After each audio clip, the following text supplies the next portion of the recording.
Hello hi friends, చూడండి ఈరోజు మా ఇంట్లో సింపుల్గా చేసినాము లక్ష్మీదేవి వరలక్ష్మి వ్రతము. చూడండి ఫ్రెండ్స్,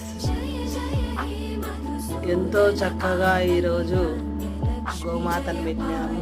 చూడండి ఎంతో చక్కగా ఈరోజైతే చినవీర మల్లమ్మ తల్లికి ముత్యాల కలశం నిలపడం జరిగింది. నా శక్తి ఉన్నంతలో, నా ఓపిక ఉన్నంతలో ఈ తల్లికి ఈరోజు లక్ష్మీదేవికి వరలక్ష్మి వ్రతం చేయడం జరిగింది. చూడండి ఎంతో చక్కగా ఈరోజైతే